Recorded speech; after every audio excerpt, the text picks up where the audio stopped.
First என்னோட சேனலுக்கு வந்ததுக்கு ரொம்ப தேங்க்ஸுங்க. டிஎன்பிஎஸ்சி எக்கனாமி சிலபஸ்லேருந்து finance commission, resource sharing between central and state, GST இந்த 3 டாப்பிக்ல இருந்தால் நேற்று குவிஸ் கண்டக்ட் பண்ணியிருந்தோம் இல்லைங்களா. ஸோ அதில் கேட்கப்பட்ட 25 கொஷின்ஸ்னோட ஆன்சர்ஸ் பார்த்துட்டு வேறு என்னெல்லாம் இம்பார்ட்டன்ட் பாயிண்ட்ஸ் இந்த டாப்பிக்கில் இருக்குது அண்ட் டிஎன்பிஎஸ்சிலேருந்து எப்படியெல்லாம் கொஷின்ஸ் கேட்டிருக்காங்க அப்படின்ட்டு தாங்க நம்ம இந்த வீடியோவில் பார்க்க போகிறோம். அதுக்கு முன்னாடி டெலகிராம் குரூப்பில் ஆட் ஆகாதவங்க டிஸ்கிரிப்ஷனில் லிங்க் இருக்குங்க, அதை கிளிக் பண்ணி ஆட் ஆகிக்கோங்க. அப்போ தான் நாங்கள் டெய்லி கண்டக்ட் பண்ணுற குவிஸை நீங்களும் ஃப்ரீயாக அட்டன் பண்ண முடியும். அண்ட் இன்னும் யூடியூப் சேனலில் சப்ஸ்கிரைப் பண்ணாதவங்க பார்த்துட்டு இருந்தீங்கனாலும் சப்ஸ்கிரைப் பண்ணிட்டு வந்துருங்க. கொஷின்ஸ் பார்க்கறதுக்கு முன்னாடி நேற்று கண்டக்ட் பண்ண குவிஸினோட வினர்ஸ் பார்த்துடலாங்களா. கேஜேபி 15 கொஷின்ஸ் கரெக்டாக அட்டன் பண்ணியிருக்காங்க, ஏஎஸ்ஆர் 13 கொஷின்ஸ் கரெக்டாக அட்டன் பண்ணியிருக்காங்க, பாலவிவின் சுந்தர் 12 கொஷின்ஸ் கரெக்டாக அட்டன் பண்ணியிருக்காங்க. எப்பவும் சொல்கிறதாங்க, இவங்க மட்டும் வின்னர்ஸ் கிடையாது. கொடுக்குற டாப்பிக்கை கரெக்டாக படிச்சுட்டு வந்து யாரெல்லாம் பெஸ்ட்டு கொடுக்குறாங்களோ அவங்க எல்லாருமே வின்னர்ஸ் தான். கண்டிப்பாக நீங்கள் எல்லாருமே வந்து விஷன் 2020 அச்சீவ் பண்ணுவீங்க. First question, which article speaks about function of finance commission? நிதிக்குழுவின் பணிகள் பற்றி கூறும் ஷரத்து. ஸோ எந்த ஆர்டிக்கல் அப்படின்னு பார்த்தீங்கன்னா 283. ஓகேங்களா. ஸோ ஆர்டிகல்ஸ்லாம் ரொம்ப முக்கியம். ஆர்டிக்கலோட நம்பரை மிஸ்டேக் பண்ணாமல் கரெக்டாக பார்த்து வச்சுக்கோங்க. ஓகேங்களா. 283 ஆர்டிக்கல் என்ன சொல்லுதுன்னா ஃபினான்ஸ் கமிஷனோட ஃபங்க்ஷன்ஸ் பற்றி சொல்லுது. ஓகேங்களா. ஸோ ஃபினான்ஸ் கமிஷனோட ஃபங்க்ஷன்ஸ் பார்த்திங்கன்னா டோட்டலாக 3 இருக்குது. ஒன்று வந்து யூனியனுக்கும் ஸ்டேட்டுக்கும், அதாவது மத்தியத்துக்கும் மாநிலத்துக்கும் இடையே டேக்ஸை வந்து டிஸ்ட்ரிபியூட் பண்ணுறது. ஓகேங்களா. ஸோ அதை பற்றி சொல்லியிருப்பாங்க. இன்னொன்று ஃபங்க்ஷன் என்ன அப்படின்னு பார்த்தீங்கன்னா மானியங்கள்லாம் இருக்குது இல்லைங்களா. ஸோ ஸ்டேட்ஸுக்கெல்லாம் கொடுக்கறது. ஸோ அதெல்லாம் வந்து டிட்டர்மைன் பண்ணுறது, எவ்வளோ வந்து மானியம் கொடுக்கணும் ஒவ்வொரு ஸ்டேட்ஸுக்கும் அப்படின்ட்டு சென்டர் முடிவு பண்ணுறது. ஸோ அதை பற்றி சொல்கிறது தான் ஆர்டிகிள் 275(1). ஓகேங்களா. தென் அது மட்டும் இல்லாமல் அந்த ஆர்டிகிள் 275(1)ல் வேறு என்ன சொல்லுவாங்கன்னு பார்த்தீங்கன்னா ஒவ்வொரு ஸ்டேட்டுக்கும் எவ்வளோ நிதி ஒதுக்கணும் அப்படின்ற எலிஜிபிலிட்டி, தென் அவங்க வந்து அந்த மானியத்துக்கு எலிஜிபிளா இதெல்லாம் செக் பண்ணுறது எல்லாமே அந்த ஆர்டிக்கிளில் கொடுத்துருப்பாங்க. நெக்ஸ்ட்டு இன்னொன்று தேர்டு என்ன அப்படின்னு பார்த்தீங்கன்னா ஃபினான்ஸை வந்து இன்க்ரீஸ் பண்ணணும், அதாவது திடமான நிதியை வந்து நிலைநாட்டணும் அப்படின்றது இந்த ஃபினான்ஸ் கமிஷனோட தேர்டு ஃபங்க்ஷனாக இருக்குது. ஓகேங்களா. ஸோ இதெல்லாம் பார்த்துக்கோங்க. நெக்ஸ்ட் கொஷின் போகலாமா. Second question, which article is used to determine the quantum of grants in aid to be given by the centre to state? மத்திய அரசு மாநிலங்களுக்கு வழங்கும் மானிய அளவை பற்றி கூறும் ஷரத்து. இப்போ தான் சொன்னாங்க ஆர்டிகிள் 275(1)ல் வந்து ஸ்டேட்ஸுக்கெல்லாம் கொடுக்கக்கூடிய மானியத்தை சென்டர் டிசைட் பண்ணுறதுனோட எலிஜிபிலிட்டி அந்த மாதிரி டீட்டெயில்ஸ் எல்லாமே வந்து கொடுத்துருப்பாங்க அப்படின்னு சொல்லிட்டு. அப்போ இதுக்கான ஆன்சர் வந்து ஆர்டிகிள் 275(1). ஓகேவா. நெக்ஸ்ட் கொஷின் போகலாமா. Third question, choose the incorrect one. Option A, distribution of tax between states and centers are 58% and 42%. So இது பார்த்தீங்கன்னா ஃபஸ்ட்டு ஸ்டேட் இருக்குது, ஸ்டேட்டுக்கு தான் 42%, சென்டருக்கு 58%. ஓகேங்களா. ஸோ இது ரெண்டும் சேஞ்ச் ஆகிருக்கு. அப்போ இதுதான் இன்கரெக்டாக இருக்குது இல்லைங்களா. நெக்ஸ்ட்டு பாருங்கள், டேக்ஸ் டிஸ்ட்ரிபியூஷன் வந்து 5 இயர்ஸ்க்கு ஒன்ஸ் எப்பவும் நடக்கும் அப்படின்னு கொடுத்துருக்காங்க. ஸோ இதுவும் வந்து முக்கியங்க. ஆர்டிகிள் 280 படி டேக்ஸ் டிஸ்ட்ரிபியூஷன் வந்து 5 இயர்ஸ்க்கு ஒன்ஸ் நடக்கும். ஓகேங்களா. ஸோ அது எந்த ஆர்டிகிள் ஃபினான்ஸ் கமிஷன் பற்றி சொல்லுது அப்படின்னா 280. ஓகேங்களா. தென் 15th ஃபினான்ஸ் கமிஷன் வந்து டேக்ஸ் டிஸ்ட்ரிபியூஷனை பற்றி ரெக்கமெண்டேஷன் ஏப்ரல் 2020 வச்சாங்க அப்படின்னு சொல்லியிருக்காங்க. ஓகேங்களா. ஸோ 15th ஃபினான்ஸ் கமிஷன் வந்து அதாவது அமலுக்கு வர்றது எப்போ அப்படின்னு பார்த்தீங்கன்னா ஏப்ரல் 2020 தான். ஓகேவா. ஸோ அப்போ இதுக்கான ஆன்சர் ஆப்ஷன் ஏ. இது மட்டும்தான் ராங்காக இருக்குது. நெக்ஸ்ட் கொஷின் போகலாமா. Fourth question, finance commission established இந்த இயர். ஸோ இது ரொம்ப முக்கியங்க. ஃபினான்ஸ் கமிஷன் எப்போ வந்து எஸ்டாப்ளிஷ் பண்ணாங்க அப்படின்னு கேட்டிருக்காங்க. இதுக்கான ஆன்சர் பார்த்தீங்கன்னா 1951. சரிங்களா. மற்ற ஆப்ஷன் இந்த 2015 தான் நித்தி ஆயோக் கொண்டு வந்தாங்க இல்லையா. ஜனவரி 1, 2015 வந்து நித்தி ஆயோக் கொண்டு வந்தாங்க. 1950 planning commission, March 15, 1950 planning commission establish பண்ணாங்க இல்லையா. இந்த 1935 பார்த்தீங்கன்னா ஆர்பிஐ எஸ்டாப்ளிஷ் பண்ண இயர். ஓகேவா. நெக்ஸ்ட் கொஷின் போகலாமா. Fifth question, who is the current chairman of finance commission? தற்போதைய நிதிக்குழுவின் தலைவர் யார்? ஸோ இப்போ கரண்ட்டாக இருக்க ஃபினான்ஸ் கமிஷன் எத்தனாவதுன்னு பார்த்தீங்கன்னா 15th ஃபினான்ஸ் கமிஷன். ஓகேங்களா. ஸோ அதனுடைய சேர்மேன் யார் அப்படின்னு பார்த்தீங்கன்னா என்கே சிங். ஓகேங்களா. ஸோ ஃபினான்ஸ் கமிஷனை பற்றி டிஎன்பிஎஸ்சிலேருந்து நிறைய கொஷின்ஸ் கேட்டிருக்காங்க. ஸோ அதெல்லாம் பார்க்கறதுக்கு முன்னாடி இந்த ஆப்ஷன்ஸில் என்னென்ன இருக்குது அப்படின்னு பார்த்தலாமா. ஒய்வி ரெட்டி அப்படின்றவங்க பார்த்தீங்கன்னா ப்ரீவியஸாக அதாவது 14th ஃபினான்ஸ் கமிஷனுடைய சேர்மேன். ஓகேங்களா. ஸோ இந்த 14th ஃபினான்ஸ் கமிஷன் எஸ்டாப்ளிஷ் பண்ண இயர் 2013. ஸோ எந்த பீரியடில் இந்த ஃபினான்ஸ் கமிஷன் ஆக்டிவாக இருந்துச்சுன்னு பார்த்தீங்கன்னா 2015 to 2020 வரைக்கும். ஓகேங்களா. ஸோ அதுக்கு அடுத்தபடியாக தான் இந்த 15th ஃபினான்ஸ் கமிஷன் வந்தது இல்லையா. ஸோ 15th ஃபினான்ஸ் கமிஷனை எப்போ வந்து எஸ்டாப்ளிஷ் பண்ணாங்க அப்படின்னு பார்த்தீங்கன்னா நவம்பர் 2017. எப்போ வந்து ஆப்ரேஷன் அதாவது அமலுக்கு வந்ததுன்னு பார்த்தீங்கன்னா ஏப்ரல் 1, 2020 ஓகேங்களா. ஸோ அப்போ இதனோட பீரியட் வந்து 2020 2025 வரைக்கும் ஓகேங்களா. தென் இந்த ஃபினான்ஸ் கமிஷன் சேர்மேன் இருக்காங்க இல்லையா, இவங்கெல்லாம் யார் அப்பாயிண்ட் பண்ணுவாங்க அப்படின்ட்டு கூட கொஷின்ஸ் வரலாம். யார் அப்பாயிண்ட் பண்ணுவாங்கன்னு பார்த்தீங்கன்னா பிரசிடென்ட் தான் அப்பாயிண்ட் பண்ணுவாங்க ஓகேவா. தென் நெக்ஸ்ட் மற்ற ஆப்ஷன் பார்க்கலாமா. கேசி நியோஜி இவர் யாருன்னு பார்த்தீங்கன்னா ஃபஸ்ட்டு ஃபினான்ஸ் கமிஷனுடைய சேர்மேன் ஓகேவா. So first finance commission establish பண்ணது தான் 1951 பார்த்தோமா. இதனோட பீரியட் பார்த்தீங்கன்னா 1952 1957 வரைக்கும். நெக்ஸ்ட்டு கே சந்தானம் இது பார்த்தீங்கன்னா செகண்ட் ஃபினான்ஸ் கமிஷனுடைய chairman. So second finance commission establish பண்ணது 1956. இது ஆப்ரேஷன் பீரியட் பார்த்தீங்கன்னா 1957 to 62 ஓகேங்களா. ஸோ இப்போ டிஎன்பிஎஸ்சி கொஷின்ஸ் பார்க்கலாமா எப்படி கேட்டிருக்காங்கன்ட்டு. இன்னும் நம்மளுடைய ஸ்டே ஃபோக்கஸ் சேனலை சப்ஸ்கிரைப் பண்ணாதவங்க சப்ஸ்கிரைப் பண்ணிடுங்க. கூடவே பக்கத்தில் இருக்க பெல் ஐக்கானையும் ப்ரெஸ் பண்ணிடுங்க. இந்த கொஸ்டின் பாருங்கள், குரூப் 1 2017 கேட்டிருக்காங்க. The chairman of 14th finance commission in India 14வது இந்திய நிதிக்குழுவின் தலைவர் யார் அப்படின்னு கேட்டிருக்காங்க இல்லையா. இதுக்கான ஆன்சர் பார்த்தீங்கன்னா YV ரெட்டி. நம்ம இப்போ ப்ரீவியஸ் கொஷின்ஸில் பார்க்கும்போதே சொன்னோம் 14th ஃபினான்ஸ் கமிஷன் யாருன்னு பார்த்தீங்கன்னா சேர்மேனு YV ரெட்டி அப்படின்னு பார்த்தோம். 15th ஃபினான்ஸ் கமிஷனுக்கு தான் NK சிங் அப்படின்னு பார்த்தோம் இல்லைங்களா. ஸோ இதிலேருந்து குரூப் 1 எக்ஸாமில் கேட்டிருக்காங்க. இந்த கொஷின் பாருங்கள், அப்படியே சேம் கொஷின் அகைன் இதுலேயும் 14th ஃபினான்ஸ் கமிஷனோட சேர்மேன் யார் அப்படின்னு தான் கேட்டிருக்காங்க இல்லைங்களா. ஸோ அதுக்கான ஆன்சர் YV ரெட்டி அப்படின்ட்டு ப்ரீவியஸ் கொஷின்ஸ்லையும் பார்த்தோம். இது வந்து குரூப் 2 2013 கேட்டிருக்காங்க. குரூப் 1லேயும் சேம் கொஷின் தான் கேட்டிருக்காங்க, குரூப் 2லேயும் சேம் கொஷின் தான் கேட்டிருக்காங்க. இந்த கொஷின் பாருங்கள், குரூப் 4 கேட்டிருக்காங்க 2012 நிதிக்குழுவின் தலைவரை நியமனம் செய்வது. The chairman of finance commission is appointed by. நம்ம ஏற்கனவே சொன்னோம் இல்லைங்களா, பிரசிடென்ட் தான் வந்து ஃபினான்ஸ் கமிஷனுடைய சேர்மேனை அப்பாயிண்ட் பண்ணுவாங்க அப்படின்னு சொல்லிட்டு. அப்போ இதுக்கான ஆன்சர் ஆப்ஷன் ஏ ஓகேங்களா. இது வந்து குரூப் 4 2012 கேட்டிருக்காங்க. அகைன் பாருங்கள், இன்ஜினியரிங் சர்வீஸ் எக்ஸாம் 2019லையும் அதே 14th ஃபினான்ஸ் கமிஷனோட சேர்மேன் யார் அப்படின்ட்டு தான் கேட்டிருக்காங்க ஓகேங்களா. ஸோ இது வரைக்கும் 14th ஃபினான்ஸ் கமிஷன் கேட்டிருக்கலாம். பட் இப்போ வந்து கரண்ட்டாக இருக்கிறது 15th ஃபினான்ஸ் கமிஷன் இல்லைங்களா. ஸோ அதை கேட்கறதுக்கு வாய்ப்பு இருக்குது. 15th ஃபினான்ஸ் கமிஷனோட சேர்மேன் யார் அப்படின்ட்டு பார்த்தோம் இல்லைங்களா, NK சிங் ஓகேவா. ஸோ அதையும் பார்த்துக்கோங்க. இந்த கொஷின் பாருங்கள், இன்ஜினியரிங் சர்வீஸ் எக்ஸாம் 2018 கேட்டிருக்காங்க. இதுதான் கொஞ்சம் காம்ப்ளிகேட்டடாக இருக்க மாதிரி இருக்குது. நமக்கு வந்து ஃபஸ்ட்டு ஃபினான்ஸ் கமிஷன் யார் அப்படின்னு கேட்டால் அதனோட சேர்மேன் யாருன்னு கேட்டால் நம்ம ஈஸியாக சொல்லிடலாம். யாருன்னு பார்த்தீங்கன்னா கேசி நியோஜி அப்படின்னு சொல்லிட்டு. ஸோ அதுக்கான ஏக்கு மட்டும் ஆன்சர் வந்து 2 அப்படின்னு தெரியும். But 4th finance commission 10th finance கமிஷன்லாம் நமக்கு ஞாபகம் அந்த அளவுக்கு இருக்காது இல்லைங்களா. ஸோ இப்போ நம்ம என்ன பண்ணலாம்னா ஆப்ஷன்ஸில் 4 ஆப்ஷனில் ஃபஸ்ட்டுக்கு வந்து 2ன்னு எங்கே இருக்குது அப்படின்ட்டு பார்க்கணும். ஸோ இப்போ ஆப்ஷன் ஏல மட்டும்தான் வந்து ஏக்கு வந்து 2 அப்படின்னு இருக்குது. ஸோ அப்போ ஆன்சர் வந்து இதுக்கான ஆன்சர் ஆப்ஷன் ஏ 2413 அப்படின்னு கண்டுபிடிச்சிடலாம் ஓகேங்களா. ஸோ இப்போ நம்ம வந்து அப்போ கண்டிப்பாக ஃபஸ்ட்டு ஃபினான்ஸ் கமிஷனுக்கு வந்து கேசி நியோஜின் மட்டும் படித்தா பத்தாது. நெக்ஸ்ட்டு வேறு என்னெல்லாம் ஃபினான்ஸ் கமிஷன் இருக்கோ அவங்களோட சேர்மேன் எல்லாத்தையும் பார்த்தாகணும் ஓகேங்களா. ஸோ இப்போ இந்த கொஷனில் பாருங்கள், 4th ஃபினான்ஸ் கமிஷன் அதனோட சேர்மேன் பார்த்தீங்கன்னா PV ராஜ்மன்னர். 10th ஃபினான்ஸ் கமிஷனோட chairman KC Pant. 12th finance கமிஷனோட சேர்மேன் பார்த்தீங்கன்னா C ரங்கராஜன் ஓகேவா. ஸோ இப்போ இந்த டேப்லர் காலம் பார்த்துடலாங்களா.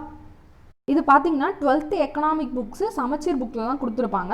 ஒவ்வொரு ஃபினான்ஸ் கமிஷனுக்குமே ஃபஸ்ட்டு ஃபினான்ஸ் கமிஷன்லேருந்து 15th ஃபினான்ஸ் கமிஷன் வரைக்கும் அது எந்த இயரில் எஸ்டாப்ளிஷ் பண்ணாங்க, சேர்மேன் யார், ஆப்ரேஷனல் டியூரேஷன் அதாவது எந்த பீரியட்லேருந்து எந்த பீரியட் வரைக்கும் அந்த ஃபினான்ஸ் கமிஷன் இருந்துச்சு அப்படின்ற மாதிரி கொடுத்துருப்பாங்க ஓகேங்களா. ஸோ இது ஃபஸ்ட்டுலேருந்து 15th வரைக்கும் எல்லாமே பார்த்துக்கோங்க சரிங்களா. சேர்மேன் யார், தென் எந்த இயரில் எஸ்டாப்ளிஷ் பண்ணாங்க அப்படின்ட்டு ஓகேவா. 6th question, types of local bodies. So local பாடிஸை பார்த்திங்கன்னா 4 டைப்ஸாக பிரிப்பாங்க. ஒன்று வில்லேஜ் பஞ்சாயத்து, அதாவது நம்ம ஊராட்சின்னு சொல்லுவோம் இல்லைங்களா, ஊராட்சி மன்ற அலுவலகம். நெக்ஸ்ட்டு பார்த்திங்கன்னா டிஸ்ட்ரிக்ட் போர்டு, அப்படி இல்லைனா ஜில்லா பரிஷாத் அப்படின்னு சொல்லுவாங்க, மாவட்ட கழகம் இல்லை மாவட்ட வாரியம்னு சொல்லுவோம்.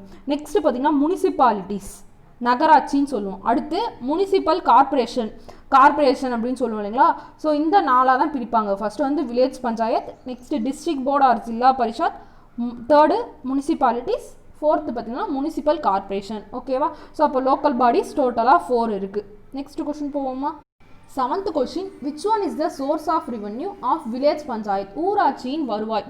ஸோ இந்த ஊராட்சி இருக்குது இல்லைங்களா, ஸோ அதுக்கு என்னென்ன வருவாயெல்லாம் இருக்குது அப்படின்னு பார்த்தீங்கன்னா land tax, then property tax, animal and vehicle tax, வேறு என்னெல்லாம். அப்போ இதுக்கான ஆன்சர் வந்து ஆல் ஆஃப் தி அபோவ். வேறு என்னெல்லாம் இருக்குது அப்படின்னு பார்த்தீங்கன்னா ப்ரொஃபஷனல் டேக்ஸ் PTன்னு சொல்லுவோம், then marriage tax, birth tax, death tax, labour tax, theatre tax, pilgrim tax, octroi tax, service tax, இது எல்லாமே வந்து அவங்களோட வருவாய் தான். சரிங்களா? தென் இதை வந்து யார் விதிப்பாங்க இந்த வரியை அப்படின்னு பார்த்தீங்கன்னா பஞ்சாயத்ஸ் தான் வந்து இந்த வரியை விதிப்பாங்க. ஓகேவா? 8th question, incorrect about source of revenue of district board. மாவட்ட வாரியத்தின் வருவாய் ஆதாரத்தில் இல்லாதவை. ஸோ இதில் இல்லாதது பார்த்திங்கன்னா tax on birth and death. இதுதான் நம்ம ப்ரீவியஸ்லேயே பார்த்தோம் இல்லைங்களா? வில்லேஜ் பஞ்சாயத்தில் வந்து பர்த் டேக்ஸு டெத் டேக்ஸ்லாம் வாங்குவாங்கன்னு சொல்லிட்டு. அப்போது இது வந்து இந்த டிஸ்ட்ரிக்ட், அதாவது ஜில்லா பரிஷத்தினுடைய சோர்ஸ் ஆஃப் ரெவென்யூ கிடையாது. சரிங்களா? தென் வேறு என்னெல்லாம் இருக்குது அப்படின்னு பார்த்தீங்கன்னா இந்த கிராண்ட் இன் எய்ட், அதாவது மானியம், ஸ்டேட் கவர்மெண்ட் மூலமாக வரக்கூடிய மானியம். தென் நெக்ஸ்ட்டு பார்த்திங்கன்னா லேண்ட் டேக்ஸ் இங்கேயும் வாங்குவாங்க, டோல் ஃபீஸு. தென் நெக்ஸ்ட்டு பார்த்திங்கன்னா ப்ராப்பர்ட்டி டேக்ஸ் இங்கேயும் வாங்குவாங்க. தென் ஸ்டேட் கவர்மெண்ட் மூலமாக ஏதாவது லோன்ஸ் கிடைக்குதுன்னா அதுவும் ஒரு வருமானம் தான். தென் சென்ட்ரல் கவர்மெண்ட் வந்து ஒரு ஸ்கீம் கொண்டு வராங்க அப்படின்னா அதற்காக அவங்க வந்து மானியம் கொடுப்பாங்க இல்லையா? ஸோ அதுவும் ஒரு சோர்ஸ் ஆஃப் இன்கம் தான். ஓகேங்களா? தென் நெக்ஸ்ட் எக்ஸிபிஷன், கண்காட்சி மூலமாகவும் வருமானம் வரும். ஓகேவா? நெக்ஸ்ட் கொஷின் போவோமா? 9th question, incorrect about revenue for municipalities. நகராட்சியின் வருமானத்தில் இல்லாதது என்ன அப்படின்னு பார்த்தீங்கன்னா அட்வர்டைஸ்மெண்ட், அதாவது விளம்பர வரி தான். ஓகேங்களா? ஸோ விளம்பர வரி வந்து யார் வாங்குவாங்க அப்படின்னு பார்த்தீங்கன்னா முனிசிபல் கார்பரேஷன் வாங்குவாங்க. ஓகேங்களா? ஸோ இப்போ மற்றது இந்த ஆக்ட்ராய்ஸ் டேக்ஸ் அப்படின்னா நகர் நுழைவரி, இது எல்லாமே வந்து இவங்க முனிசிபாலிட்டிஸ் வாங்குவாங்க. ஸோ இவங்க வாங்குற சோர்ஸ் ஆஃப் ரெவென்யூ, ஸோ என்னென்ன டேக்ஸ்லாம் அப்படின்னு பார்த்தீங்கன்னா இவங்களும் ப்ராப்பர்ட்டி டேக்ஸ் வாங்குவாங்க. தென் நெக்ஸ்ட்டு கூட்ஸுக்கு டேக்ஸ் வாங்குவாங்க, octrois tax. Next terminal tax, personal tax, இவங்களும் ப்ரொஃபஷனல் டேக்ஸ் வாங்குவாங்க. நெக்ஸ்ட்டு பார்த்தீங்கன்னா employment tax, vehicle tax, animal tax, theatre tax, show tax. Then இந்த granting aid from state government, இது இந்த மாதிரியான டேக்ஸ் எல்லாம் முனிசிபாலிட்டிஸ் வந்து வாங்குவாங்க. ஓகேங்களா? நெக்ஸ்ட் கொஷின் போவோமா? 10th question, taxes of goods brought into city for sale is. விற்பனைக்காக நகரத்திற்கு எடுத்து செல்லும் பொருட்கள் மீது வரி விதிப்பது யாருன்னு பார்த்தீங்கன்னா முனிசிபல் கார்பரேஷன் தான். ஓகேங்களா? ஸோ இவங்க தான் அந்த வரி வாங்குவாங்க. ஸோ இது கேட்கறதுக்கு வாய்ப்பு இருக்குது. தென் வேறு என்னெல்லாம், இவங்களும் வந்து ப்ராப்பர்ட்டி, வெஹிக்கிள், அனிமல், அப்புறம் ட்ரேடு, எம்ப்ளாய்மெண்ட்டு, தேட்டரு, இந்த மாதிரி எல்லா டேக்ஸுமே இவங்களும் வாங்குவாங்க. எக்ஸ்ட்ரா என்னென்னு பார்த்தீங்கன்னா இந்த அட்வர்டைஸ்மெண்ட் டேக்ஸ். ஓகேங்களா? ஸோ அட்வர்டைஸ்மெண்ட் டேக்ஸ் இவங்க தான் முனிசிபல் கார்பரேஷன் தான் வாங்குவாங்க. ஓகேவா? 11th question, incorrect about centre state relationship. மாநில மத்திய உறவுகள் பற்றி தவறானவை என்ன? ஸோ இந்த சென்ட்ரல் ஸ்டேட் ரிலேஷன்ஷிப்பை பற்றி ஆர்டிகிள் 244 டு ஆர்டிகிள் 255 கொடுத்துருப்பாங்க. ஓகேங்களா? இந்தியன் கான்ஸ்டிடியூஷனில். தென் நெக்ஸ்ட்டு எந்த பார்ட்டில் கொடுத்துருப்பாங்கன்னு பார்த்தீங்கன்னா 9th கிடையாதுங்க, 11th and 12th கொடுத்துருப்பாங்க. ஓகேங்களா? ஸோ இது வந்து நான் தப்பாக டைப் பண்ணிட்டேன், 10 11 வந்திருக்கணும், 9 டைப் ஆகிருக்கு. ஓகேங்களா? ஸோ அப்போ இதுவும் வந்து இன்கரெக்டாக தான் இருக்குது. ஓகேங்களா? பார்ட் 11 அண்டு பார்ட் 12 தான் இந்த சென்ட்ரல் ஸ்டேட் ரிலேஷன்ஷிப் பற்றி கொடுத்துருப்பாங்க. நெக்ஸ்ட்டு இதில் சென்ட்ரல் லிஸ்ட்டு எவ்வளோ இருக்கும் அப்படின்னு பார்த்தீங்கன்னா 99 இருக்கும். ஓகேவா? இந்த சென்ட்ரல் லிஸ்ட்டில் ஏதாவது வந்து ஒரு சட்டம் வந்து பிறப்பிக்கணும் அப்படின்னா அது பார்லிமெண்ட்டால் தான் முடியும். ஓகேவா?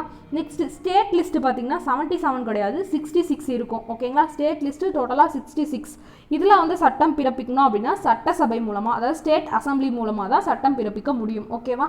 நெக்ஸ்ட் கொஷின் போகலாமா? 12th question, incorrect one, types of centre state relation. So 3 அப்படின்னு கொடுத்துருக்கேன் இல்லைங்களா?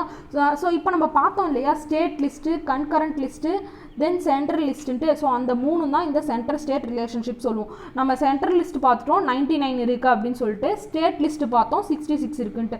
ஸோ அதில் பார்க்காதது இந்த கன்கரண்ட் லிஸ்ட்டு தான், பொதுப்பட்டியல் அப்படின்னு சொல்லுவோம். ஸோ அதில் வந்து பார்த்திங்கன்னா டோட்டலாக 47 இருக்குது. ஓகேங்களா? ஸோ இந்த நம்பர்ஸ்லாம் முக்கியம் பார்த்துக்கோங்க. இவங்களுக்கு வந்து சட்டம் பிறப்பிக்கணும் அப்படின்னா ஸ்டேட் அசம்பிளி மூலமாகவும் பண்ணலாம், பார்லிமெண்ட் மூலமாகவும் பண்ணலாம். பட் பார்லிமெண்ட்டுக்கு பவர் கொஞ்சம் அதிகம். ஓகேவா? Then next types of state relation வந்து 4ன்னு கொடுத்துருக்கேன். ஸோ இது தவறு தான், நம்ம ப்ரீவியஸ்லேயே பார்த்துட்டோம் இல்லையா, 3 இருக்குது, central list, state list, concurrent லிஸ்ட்டுன்னு சொல்லிட்டு. அப்போது இதுதான் தவறு. நெக்ஸ்ட்டு ஆர்டிகிள் 62, இது என்ன சொல்லுதுன்னு பார்த்தீங்கன்னா ஏதாவது 2-3 ஸ்டேட்ஸுக்கு இடையில் வந்து வாட்டர் இஷ்யூஸ் வருதுன்னா அதுக்கான சொல்யூஷன் கொடுக்கறது தான் இந்த ஆர்டிகிள் 62. ஓகேங்களா? Water issues between states, so அதுக்கான தீர்வுகள் கொடுக்கறது தான் ஷரத்து 62. ஓகேவா? நெக்ஸ்ட் கொஷின் போகலாமா? 13th question, water issue between Karnataka and Tamil Nadu was decided only by. Karnataka மற்றும் தமிழ்நாட்டிற்கும் இடையே உள்ள நீர் பிரச்சனை யாரால் தீர்வு கொடுக்க முடியும்? ஸோ இதுக்கான ஆன்சர் பார்த்தீங்கன்னா பார்லிமெண்ட். இந்த 2 ஸ்டேட்டுக்கு மட்டும் இல்லைங்க, எந்த ஸ்டேட்ஸுக்குள்ளே வந்து நீர் பிரச்சனை வந்தாலுமே அதுக்கான சொல்யூஷன் வந்து யார் கொடுப்பாங்கன்னு பார்த்தீங்கன்னா பார்லிமெண்ட் மூலமாக மட்டும்தான் கொடுக்க முடியும். பிரசிடென்ட் வந்து என்ன பண்ணுவாங்கன்னு பார்த்தீங்கன்னா அவங்க ஒரு ஸோ இந்த 2 ஸ்டேட்டுக்கு இடையே வந்து ப்ராப்ளம் இருக்குன்னா அந்த 2 ஸ்டேட்டுக்கு இடையே ஒரு கமிஷனை வந்து உருவாக்குவாங்க. ஸோ ஏதாவது ஒரு கமிஷன் ஆணையம் வந்து உருவாக்கி அவங்கக்கிட்ட ரெக்கமெண்டேஷன்ஸ் கேட்பாங்களே கண்டி முடிவுகள்லாம் எடுக்கிறது பார்லிமெண்ட் தான். சரிங்களா, நெக்ஸ்ட் கொஸ்டின் போவோமா. 14th question, which two services can appointed in states without the permission of particular states? மாநிலங்களின் விருப்பமின்றியே மத்திய அரசினால் மாநிலங்களில் நியமிக்கப்படும் 2 என்னென்ன பார்த்தீங்கன்னா சிஆர்பி அண்ட் பிஎஸ்எஃப் அப்படின்னு சொல்லுவோம். ஓகேங்களா, ஸோ இது வந்து சிஆர்பிஎஃப் அப்படின்னு சொல்லுவோம்.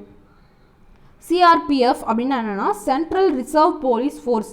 அப்புறம் பிஎஸ்எஃப் அதனோட ஃபுல் ஃபார்ம் பார்த்தீங்கன்னா பார்டர் செக்யூரிட்டி ஃபோர்ஸ். ஓகேங்களா, ஸோ இந்த 2 வேலைகளையும் பார்த்தீங்கன்னா இது வந்து ஸ்டேட் கவர்மெண்ட்டுக்கான ஜாப் தான். ஆனால் வந்து அவங்களோட விருப்பம் இல்லாமலே சென்ட்ரல் கவர்மெண்ட்டால் நியமிக்கக்கூடிய ஒரு பொறுப்பு தான். ஓகேங்களா, இந்த சிஆர்பிஎஃப் பிஎஸ்எஃப் அப்படின்னு சொல்கிறது. அதே போல் ஐஏஎஸ் ஐபிஎஸ் இருக்காங்க இல்லைங்களா, ஸோ அவங்கள வந்து ஏதாவது ஒழுங்கு நடவடிக்கை எடுக்கணும்னா கண்டிப்பாக அது ஸ்டேட்னால் முடியாது, சென்டர்னால் மட்டும்தான் ஐஏஎஸ் ஐபிஎஸ்க்கு உண்டான ஒழுங்கு நடவடிக்கையெல்லாம் எடுக்க முடியும். ஸோ இதெல்லாம் வந்து சூப்பர் பவர்ஸ் மாதிரி, இதெல்லாம் பார்த்துக்கோங்க. நெக்ஸ்ட் கொஸ்டின் போகலாமா. 15th question, which tax is levied by central government? மத்திய அரசால் விதிக்கப்படும் வரி.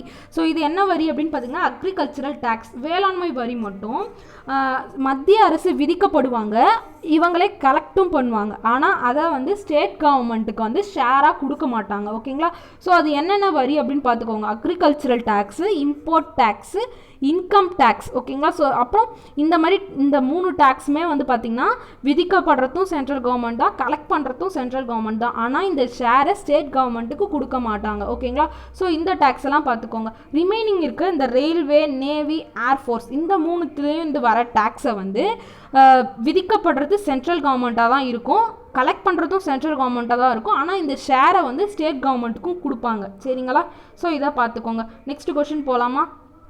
16th question, which tax is levied by center and collected by state government? மத்திய அரசினால் விதிக்கப்பட்டு மாநில அரசால் வசூலிக்கப்படும் வரி என்ன அப்படின்னு பார்த்தீங்கன்னா இந்த வேஸ்ட் ப்ராடக்ட் டேக்ஸ் தான். ஓகேங்களா, ஸோ வேஸ்ட் ப்ராடக்ட் டேக்ஸ் மட்டும் இல்லை, ரெஜிஸ்ட்ரேஷன் டேக்ஸ், அப்புறம் மருத்துவத்துக்காக இந்த டேக்ஸ் எல்லாமே பார்த்தீங்கன்னா சென்ட்ரல் கவர்மெண்ட்டால் விதிக்கப்படும், ஸ்டேட் கவர்மெண்ட்டால் கலெக்ட் பண்ணுவாங்க. சரிங்களா, ஸோ இது எல்லாத்தையும் ரெண்டுமே பகிர்ந்துக்குவாங்க. ஓகேங்களா, ஸோ இந்த என்னென்ன டேக்ஸ் அப்படின்றத பார்த்துக்கோங்க. நெக்ஸ்ட் கொஸ்டின் போகலாமா. 17th question, due to financial crisis, who will dispute the money to central and state government? நிதி அவசர காலத்தின் போது மத்திய மாநில அரசுகளுக்கு இடையே பகிர்ந்தளிக்கும் வரியை நிறுத்தி வைப்பதற்கு யாருக்கு அதிகாரம் உண்டு? ஸோ அது யாருக்குன்னு பார்த்தீங்கன்னா பிரசிடென்ட்டுக்கு. ஓகேங்களா, ஸோ ஏதாவது ஃபினான்ஷியல் கிரைசிஸ் இருக்குது அப்படின்னா இப்போ ஸ்டேட் கவர்மெண்ட்டுக்கு கொடுக்க வேண்டியது இருக்குன்னா அதை நிறுத்தி வைப்பாங்க. ஓகேங்களா, ஸோ அது யாருன்னு பார்த்தீங்கன்னா பிரசிடென்ட். நெக்ஸ்ட் கொஸ்டின் போகலாமா. 18th question, choose the correct one. So ஒவ்வொரு வாட்டர் ப்ராப்ளமும் கொடுத்துருக்காங்க. Krishna water problem, Kaveri water problem, Ravi water problem, Narmada water problem சொல்லிட்டு ஸோ ஒவ்வொன்றுத்துக்கும் இயர் இருக்கும். ஓகேங்களா, ஸோ அந்த இயர் பார்த்தீங்கன்னா கிருஷ்ணாவுக்கு 1969, ஸோ அப்போ இதில் 1986ன்னு இருக்குது. காவேரி ப்ராப்ளம் பார்த்தீங்கன்னா 1990, ரவி ப்ராப்ளம் பார்த்தீங்கன்னா 1986, நர்மதா வாட்டர் ப்ராப்ளமும் 1969 தான். ஓகேங்களா, அப்போ இது கரெக்டாக இருக்கிறது நர்மதா ப்ராப்ளம் தான். ரிமைனிங் வேறு என்னென்ன இருக்குது அப்படின்னு பார்த்தீங்கன்னா கோதாவரியும் 1969 தான். ஓகேங்களா, தென் நெக்ஸ்ட்டு ரவி பார்த்துட்டோம், காவேரி பார்த்துட்டோமா, இல்லை காவேரிக்கு பார்த்தீங்கன்னா 1990. ஓகேங்களா, next second Krishna water problem எப்போ அப்படின்னு கேட்டாங்கன்னா 2004. ஓகேங்களா, ஸோ இந்த இயர்லாம் முக்கியம். நெக்ஸ்ட் கொஸ்டின் போகலாமா. 19th question, which two states involved in Ravi water problem? So இந்த ரவி நீர் பிரச்சனை வந்து எந்த 2 மாநிலங்களுக்கு இடையே ஏற்பட்டது அப்படின்னு கேட்டிருக்காங்க. எந்த 2 ஸ்டேட்னு பார்த்தீங்கன்னா பஞ்சாபுக்கும் ஹரியானாக்கும் தான். ஓகேங்களா, ஸோ இது நீங்கள் ஈஸியாக எப்படி வந்து கெஸ் பண்ணலான்னா ரவி வந்து எந்த ஸ்டேட்ஸில் வந்து ஃப்ளோ ஆகுது அப்படின்றத நீங்கள் தெரிஞ்சுக்கிட்டிங்கனாலே, ரவி வந்து பார்த்திங்கன்னா இந்தியாவோட நார்த் சைடில் தான் இருக்கும். அப்போ கர்நாடகா, கேரளா வராது. அப்போது இந்த 3த்தில் கர்நாடகா, இங்கே ஹரியானா கர்நாடகா இருக்குது, அதுவும் வராது. பஞ்சாப் மகாராஷ்டிராவா, பஞ்சாப் ஹரியானாவா அப்படின்னு சொல்லிட்டு தான் நீங்கள் மேப்பை யோசிச்சு போடணும். ஓகேங்களா, அப்போ இதுக்கான ஆன்சர் வந்து பஞ்சாப் அண்ட் ஹரியானா. ஸோ இப்போ ரிமைனிங் பார்த்தோம் இல்லைங்களா, ஸோ அதனோட இது பார்த்துலாமா. கிருஷ்ணா பார்த்திங்கன்னா மகாராஷ்டிரா, கர்நாடகா, கேரளா, தென் ஆந்திரா, இவங்களுக்கு இடையே கேரளா கிடையாதுங்க, மகாராஷ்டிரா, கர்நாடகா, ஆந்திரா இந்த ஸ்டேட்ஸுக்கு இடையே ஏற்பட்ட பிரச்சனை தான் இந்த கிருஷ்ணா நீர் பிரச்சனை. நெக்ஸ்ட் கோதாவரிக்கு பார்த்திங்கன்னா மகாநதி கர்நாடகா, ஆந்திரா, மத்திய பிரதேஷ், ஒரிசா. ஓகேங்களா. நெக்ஸ்ட் நர்மதா பார்த்திங்கன்னா ராஜஸ்தான், குஜராத், மத்திய பிரதேஷ், மகாராஷ்டிரா. ரவி பார்த்துட்டோம். நெக்ஸ்ட்டு காவேரி பார்த்திங்கன்னா Karnataka, Kerala, Tamil Nadu, Pondicherry. Next second Krishna again இதுக்கு பார்த்திங்கன்னா அந்த மகாராஷ்டிரா, கர்நாடகா, ஆந்திரா தான் வரும். சரிங்களா. ஸோ எந்த ரிவர் வந்து எங்கே ஃப்ளோ ஆகுது எந்தெந்த ஸ்டேட்ஸில் அப்படின்றது நமக்கு தெரிஞ்சிட்டாலே ஈஸியாக ஸோ யாருக்கிடையே ப்ராப்ளம்ஸ் வந்திருக்கும் அப்படின்ட்டு கெஸ் பண்ணிடலாம். ஓகேவா. நெக்ஸ்ட் கொஷின் போகலாமா. 20th question industry and commerce in states. மாநிலங்களுக்கு இடைப்பட்ட தொழிலும் வணிகமும். ஸோ இதை பற்றி எந்த ஆர்டிக்கலில் கொடுத்துருப்பாங்க அப்படின்ட்டு பார்த்தீங்கன்னா 321 கிடையாதுங்க, 301 307 வரைக்கும். ஓகேங்களா. ஸோ இந்த ஆர்டிகல்ஸில் தான் வந்து காமர்ஸ் பற்றியும் இண்டஸ்ட்ரி பற்றியும் கொடுத்துருப்பாங்க. எஸ்பெஷலி 301 பார்த்தீங்கன்னா எந்த ஒரு இப்போது ஸ்டேட்ஸ் 2 ஸ்டேட்ஸுக்கு இடையே பார்டர் இருக்குன்னா இந்த ஸ்டேட்ஸில் இருக்கவங்க மட்டும்தான் வந்து அங்கே ட்ரேட் பண்ண முடியும் அப்படின்ட்டுலாம் கிடையாது. எந்த ஸ்டேட்லேருந்து வந்து வேணும்னாலும் வேறு ஸ்டேட்டுக்கு போயிட்டு ட்ரேட் அண்ட் காமர்ஸ் பண்ணிக்கலாம் அப்படின்ற ஃப்ரீடமை கொடுக்கறது தான் ஆர்டிக்கிள் 301. ஓகேங்களா. ஸோ இதை பார்த்துக்கோங்க. தென் நெக்ஸ்ட் இது எந்த பார்ட்டில் இருக்குது அப்படின்னு பார்த்தீங்கன்னா 8 கிடையாதுங்க, 13. ஓகேங்களா. 21st question incorrect about Jammu Kashmir special status. Jammu Kashmir மாநிலத்தின் சிறப்பு அந்தஸ்து. ஸோ என்னன்னா இப்போ இந்திய அரசியல் அமைப்பில் சட்டம் ஏதாவது பிறப்பிக்கிறாங்கன்னா இந்த ஸ்டேட்டுக்கு மட்டும் ஜம்மு அண்ட் காஷ்மீருக்கு மட்டும் பொருந்தாது. ஓகேங்களா. ஸோ இதை பற்றி சொல்கிறது தான் இந்த ஆர்டிக்கிள் 1 கிடையாது, ஆர்டிக்கிள் 370 பார்ட் 21. ஓகேங்களா. ஸோ இதை வந்து எப்போ வந்து அடாப்ட் பண்ணாங்க இந்தியன் கான்ஸ்டிடியூஷன்லன்னு பார்த்தீங்கன்னா November 17, 1956. பட் எப்போ வந்து நடைமுறைக்கு வந்துச்சு அப்படின்னு பார்த்தீங்கன்னா 26th January 1957. ஓகேங்களா. அப்போது இங்கே 24th January இருக்குது. இதுதான் தவறாக இருக்குது இல்லைங்களா. தென் நெக்ஸ்ட் ஆர்டிக்கிள் 1 என்ன கொடுத்துருப்பாங்கன்னு பார்த்தீங்கன்னா ஜம்மு அண்ட் காஷ்மீரும் ஸோ நிறைய ஸ்டேட்ஸ் எல்லாம் வந்து இந்தியாவுக்கு உரியது அப்படின்றத ஆர்டிக்கிள் 1 இருக்கும் இல்லைங்களா. ஸோ அதில் ஜம்மு அண்ட் காஷ்மீரை பற்றி ஆர்டிக்கிள் 1 மென்ஷன் பண்ணியிருப்பாங்க. ஓகேவா. நெக்ஸ்ட் கொஷின் போவோமா. 22nd question in Jammu and Kashmir when was it first under presidential control. Jammu Kashmir மாநிலத்தில் குடியரசுத் தலைவர் ஆட்சி அமைக்கப்பட்ட ஆண்டு முதல்ல எப்போ அப்படின்னு பார்த்தீங்கன்னா 1986 தான் வந்து பிரசிடென்ஷியல் ஆட்சி வந்தது. ஓகேங்களா. குடியரசுத் தலைவருடைய ஆட்சி வந்தது. ஓகேங்களா. ஸோ இதை பார்த்துக்கோங்க, ரொம்ப முக்கியம். 23rd question choose the incorrect one. VAT first introduced in Haryana in 2003. So VAT அப்படின்னா சேல்ஸ் டேக்ஸ் அப்படின்னு சொல்லுவோம். ஸோ இது வந்து ஒரு இன்டைரக்ட் டேக்ஸ். ஓகேங்களா. ஸோ இப்போ பொருள் மீது வந்து வரி விதிப்பாங்க, ஆனால் வந்து அது வந்து சேல் பண்ணுறவங்க வந்து அதை கட்ட மாட்டாங்க. அது வந்து கஸ்டமருக்கு வந்து அது திணிக்கப்படும். ஏன்னா ப்ரைஸை வந்து இன்க்ரீஸ் பண்ணுறதுனால அது கஸ்டமர்கிட்ட திணிக்கப்படுது இல்லையா. ஸோ அதனால தான் இது வந்து இன்டைரக்ட் டேக்ஸ் அப்படின்னு சொல்கிறாங்க. ஓகேங்களா. ஸோ இதை இன்ட்ரடியூஸ் பண்ண இயர் பார்த்தீங்கன்னா 2003. ஃபஸ்ட்டு எந்த ஸ்டேட்டில் இன்ட்ரடியூஸ் பண்ணாங்கன்னா ஹரியானாவில் தான் இன்ட்ரடியூஸ் பண்ணாங்க. ஓகேவா. தென் அதுக்கப்புறமா எல்லா ஸ்டேட்ஸுக்கும் இந்த வேட் வந்து எப்போ வந்து அமலுக்கு வந்துச்சு அப்படின்னு பார்த்தீங்கன்னா 2005. ஓகேவா. நெக்ஸ்ட் ஜிஎஸ்டி வந்து எப்போ வந்து நடைமுறைக்கு வந்தது அப்படின்னு பார்த்தீங்கன்னா July 1, 2017. பட் எப்போ அடாப்ட் பண்ணாங்க அப்படின்னு பார்த்தீங்கன்னா அதாவது எப்போ வந்து பில் பாஸ் பண்ணாங்க அப்படின்னு பார்த்தீங்கன்னா 29th March 2017. ஓகேங்களா. ஸோ இது ரெண்டுத்தையுமே பார்த்துக்கோங்க. பாஸ் பண்ணப்பட்டது 29th March 2017, இம்ப்ளிமெண்ட் ஆனது வந்து July 1, 2017. ஓகேங்களா. ஸோ ஜிஎஸ்டி வந்து 5 ஸ்லாப்ஸாக பிரிப்பாங்க. அதாவது 5 டேக்ஸ் பர்சன்டேஜ் வந்து 5 விதமாக இருக்கும். ஒன்று வந்து 0%, 5%, 12%, 18% and 28%. ஓகேங்களா. ஸோ அப்போ 2% அப்படின்னு ஒன்று கிடையாது, 0% தான் அங்கே 2% அப்படின்னு தவறாக கொடுத்துருக்கேன். அப்போ இதுக்கான ஆன்சர் வந்து சி தான். 5 ஸ்லாப்ஸ் வந்து ராங்காக கொடுத்துருக்கேன் இல்லைங்களா. நெக்ஸ்ட் ஆப்ஷன் டி பார்த்தீங்கன்னா இந்த ஜிஎஸ்டி வந்து ரெண்டாக பிரிப்பாங்க, எஸ்ஜிஎஸ்டி ப்ளஸ் சிஜிஎஸ்டி அப்படின்னு சொல்லிட்டு. ஓகேங்களா. ஆக்சுவலாக ஜிஎஸ்டியை பார்த்தீங்கன்னா 3ஆக பிரிப்பாங்க. ஒன்று வந்து ஸ்டேட் ஜிஎஸ்டி, இன்னொன்று சென்ட்ரல் ஜிஎஸ்டி, இன்னொன்று பார்த்தீங்கன்னா ஐஜிஎஸ்டி அப்படின்னு சொல்லுவோம். ஓகேங்களா. இந்த இன்ட்ரா ஸ்டேட்டில் தான் இந்த எஸ்ஜிஎஸ்டியும் சிஜிஎஸ்டியும் வரும். ஓகேவா. நெக்ஸ்ட் கொஷின் பார்ப்போமா. 24th question which one is not the motto of GST. ஜிஎஸ்டினோட மோட்டோவில் இல்லாதது எதுன்னு பார்த்தீங்கன்னா இந்த ஒன் ஸ்டேட் தான். ஸோ மோட்டோ ஆஃப் ஜிஎஸ்டி என்ன சொல்லுவாங்க அப்படின்னு பார்த்தீங்கன்னா one nation one tax one market அப்படின்னு சொல்லுவாங்க. ஓகேங்களா? அது மட்டும் இல்லாமல் இந்த ஜிஎஸ்டி வந்து 1 பாயிண்ட் டேக்ஸ் அப்படின்னு கூட சொல்லுவாங்க. அதாவது இப்போது செல் பண்ணுற இடத்துல ஒரு டேக்ஸ் வாங்குறது, மேனுஃபேக்சரிங் இடத்துல ஒரு டேக்ஸ் வாங்குறது. ஸோ இந்த மாதிரி டேக்ஸ் வந்து மாறி மாறி இல்லாமல் ஒரே இடத்துல வந்து டேக்ஸ் விதிக்கப்படுறதா இந்த ஜிஎஸ்டி டேக்ஸ். ஓகேங்களா? அதனால தான் இந்த வந்து 1 பாயிண்ட் டேக்ஸ் அப்படின்னு சொல்கிறாங்க. நெக்ஸ்ட் கொஸ்டின் போவோமா? 25th question, if you order food which cost 100 rupees and GST is 18% in the bill, then how many rupees will go to the state government? அதாவது 100 ரூபாய் கொடுத்து நீங்கள் ஒரு ஃபுட்டு வாங்குறீங்க அப்படின்னா அதனோட ஜிஎஸ்டி 18%. அப்போது ஸ்டேட் கவர்மெண்ட்டுக்கு இதில் எவ்வளோ ரூபா வந்து போகும் அப்படின்ட்டு தான் கேட்டிருந்தேன் இல்லைங்களா? ஸோ இப்போ டோட்டலாக வந்து 18% ஜிஎஸ்டி அப்படின்னா 100 ரூபாயில் 18%னா அது 18 rupees இல்லைங்களா? ஸோ இப்போ ஜிஎஸ்டி வந்து 18 rupeesனு இருக்குன்னா அதை ஈக்குவலாக டிவைட் பண்ணும்போது 9 வந்து சென்ட்ரல் கவர்மெண்ட்டுக்கும் 9 வந்து ஸ்டேட் கவர்மெண்ட்டுக்கும் போகும். ஓகேங்களா? அப்போது ஜிஎஸ்டி வந்து ஸ்டேட் கவர்மெண்ட்டும் சென்ட்ரல் கவர்மெண்ட்டும் ஈக்குவலாக ஷேர் பண்ணிப்பாங்க. அப்போது ஸ்டேட் கவர்மெண்ட்டுக்கு போகக்கூடிய ருப்பீஸ் பார்த்திங்கன்னா 9 rupees. ஓகேவா? இதுக்கான answer option C 9 rupees. So இந்த கொஷின் பார்த்தீங்கன்னா குரூப் 4 எக்ஸாமில் கேட்டிருக்காங்க. Which bill was passed in the parliament of India in 2016 to adopt uniform tax of states. So எல்லா ஸ்டேட்ஸுக்கும் இடையே யூனிஃபார்மாக டேக்ஸ் இருக்கணும் அப்படின்னு சொல்லிட்டு பில் பாஸ் பண்ணாங்க 2016. அது எந்த டேக்ஸ் அப்படின்னு கேட்டிருக்காங்க இல்லைங்களா? ஸோ அதுக்கான ஆன்சர் வந்து ஜிஎஸ்டி தான் நமக்கு தெரியும். பட் ஜிஎஸ்டிக்கு ஃபுல் ஃபார்ம் பார்த்தீங்கன்னா கூட்ஸ் அண்ட் சர்வீஸ் டேக்ஸ். ஓகேங்களா? இது வந்து குரூப் 4 2016 கேட்டிருக்காங்க. இந்த கொஸ்டின் பாருங்கள், இன்ஜினியரிங் சர்வீஸ் எக்ஸாம் 2019 கேட்டிருக்காங்க.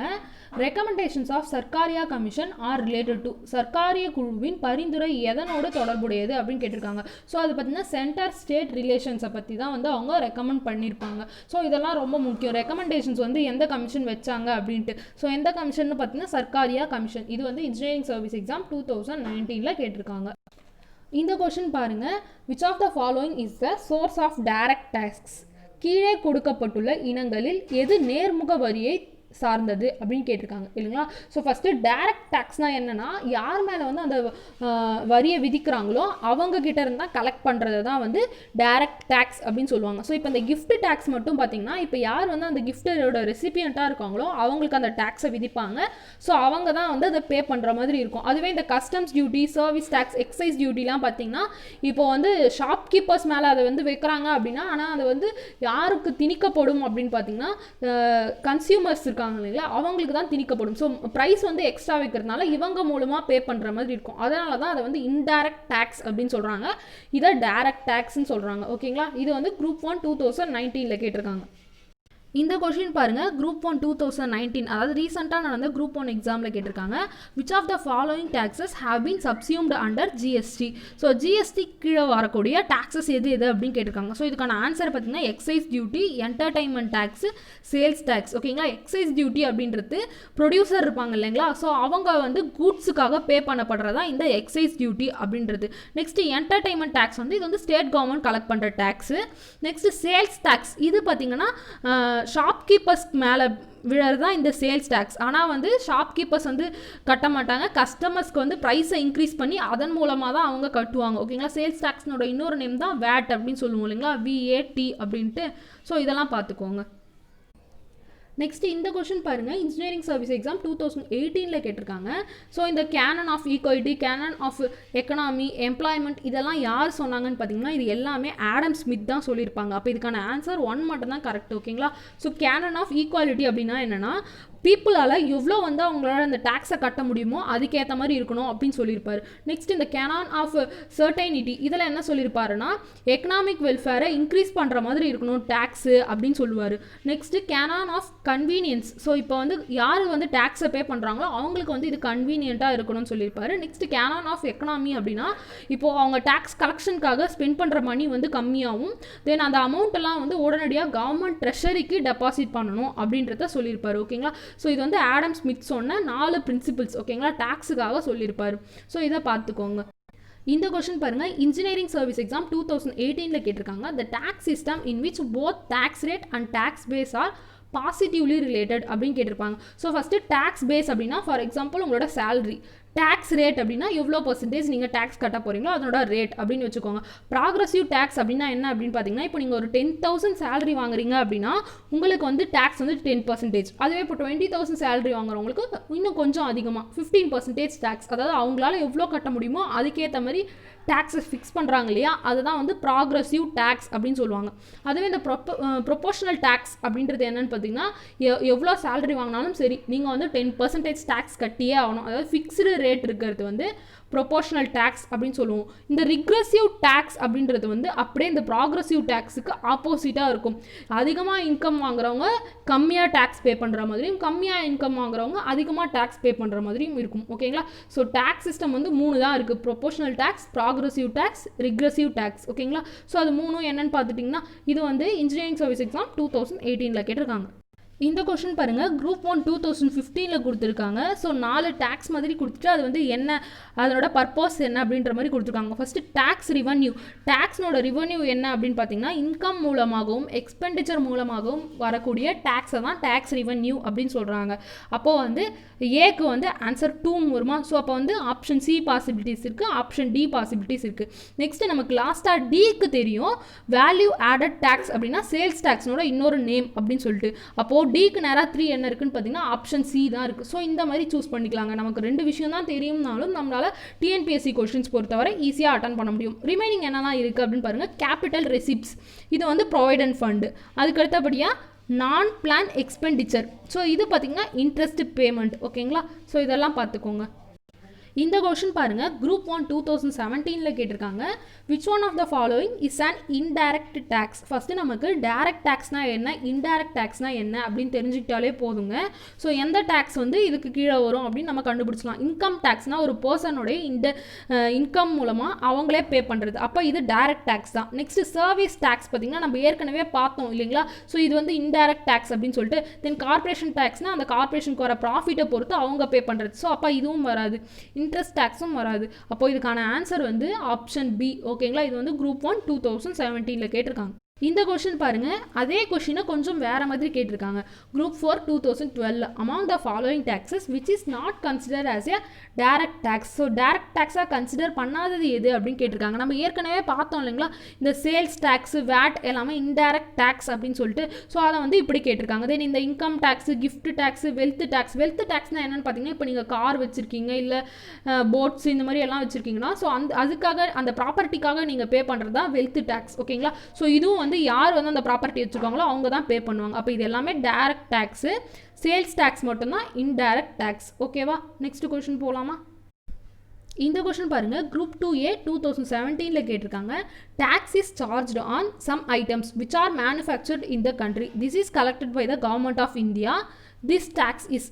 ஸோ ஏதோ ஒரு பொருட்கள் வந்து மேனுஃபேக்சர் பண்ணுறாங்கன்னா அதுக்கு வந்து வரி விதிக்கிறாங்க கவர்மெண்ட். ஸோ அந்த டேக்ஸ்னோட நேம் என்ன அப்படின்னு பார்த்தீங்கன்னா எக்ஸைஸ் டியூட்டி. ஓகேங்களா? ஸோ நம்ம ஏற்கனவே பார்த்தோம், ப்ரொடியூசர் வந்து இந்த டேக்ஸை வந்து ஹோல்சேலர், ரீட்டைலர் கிட்டேருந்துலாம் வந்து டேக்ஸ் பே பண்ணணுன்ற அவசியம் இல்லாமல் டேரெக்டாக கவர்மெண்ட் கிட்ட பே பண்ணுறதுக்காக கொண்டு வந்தது தான் எக்ஸைஸ் டியூட்டி அப்படின்னு பார்த்தோம் இல்லைங்களா? ஸோ மேனுஃபேக்சரர் பே பண்ணுறது, இல்லைனா ப்ரொடியூசர் அப்படின்னு சொல்லுவாங்க, ப்ரொடியூசர் ஆஃப் கூட்ஸ் அப்படின்னு சொல்லுவோம், அவங்க பே பண்ணுறது தான் எக்ஸைஸ் டியூட்டி. ஓகேவா? இந்த கொஷின் பாருங்கள், குரூப் 2 2012 கேட்டிருக்காங்க. நகர் நுழைவரி, அதாவது ஆக்ட்ராய்ஸ் டேக்ஸ். ஸோ இதில் மேட்ச் பண்ணுற மாதிரி கொடுத்துருக்காங்க இல்லைங்களா? ஸோ ஆக்ட்ராய்ஸ் டேக்ஸ் பார்த்திங்கன்னா வியாபாரிக்கு விதிக்கப்படுறது. நெக்ஸ்ட்டு தொழில் வரி. தொழில் வரி பார்த்திங்கன்னா மருத்துவத்துறையில் இருக்கும் வல்லுநர்களுக்கு விதிக்கப்படுறது. நெக்ஸ்ட்டு சேவை வரி. சேவை வரி பார்த்திங்கன்னா இந்த சுற்றுலா ஏற்பாட்டாளர் இவங்களுக்கு கிட்டலாம் வாங்குறது இந்த சேவை வரி. நெக்ஸ்ட்டு மதிப்பு கூட்டு வரி பார்த்திங்கன்னா சிமெண்ட் உற்பத்தியாளர், இந்த மாதிரி மேனுஃபேக்சரர்ஸ் கிட்ட இருந்து வாங்குறது. ஓகேங்களா? ஸோ இந்த மாதிரி மேட்ச் பண்ணுற மாதிரியும் கொஷின்ஸ் வரலாம். இதுக்கான ஆன்சர் பார்த்திங்கன்னா ஆப்ஷன் சி 2413. ஓகேங்களா? அவ்வளோதாங்க. இந்த 3 டாப்பிக்னோட இம்பார்ட்டன்ட் பாயிண்ட்ஸும் பார்த்துட்டோம். டிஎன்பிஎஸ்சிலேருந்து எப்படியெல்லாம் கொஷின்ஸ் கேட்டிருக்காங்கன்ட்டும் பார்த்துட்டோம் இல்லைங்களா? ஸோ இந்த வீடியோ இதோட முடிஞ்சிருச்சு. உங்களுக்கு இந்த வீடியோ உண்மையாகவே யூஸ்ஃபுல் அப்படின்னு தோணுச்சுன்னா லைக் பண்ணுங்கள். உங்கள் ஃப்ரெண்ட்ஸ் அண்ட் ஃபேமிலி யாரெல்லாம் காம்படிட்டிவ் எக்ஸாம்ஸ்க்கு ட்ரை பண்ணிட்டு இருக்காங்களோ அவங்களுக்கும் இந்த வீடியோ ஷேர் பண்ணுங்கள். இது போல் நான் அப்லோட் பண்ணுற வீடியோஸ் எல்லாம் உங்களுக்கு நோட்டிஃபை ஆகணும் அப்படின்னு நினச்சிங்கன்னா என்னுடைய சேனலை சப்ஸ்கிரைப் பண்ணுங்கள். கூடவே பக்கத்தில் இருக்க பெல் ஐக்கானையும் ப்ரெஸ் பண்ணிக்கோங்க. Stay focused. பாய்.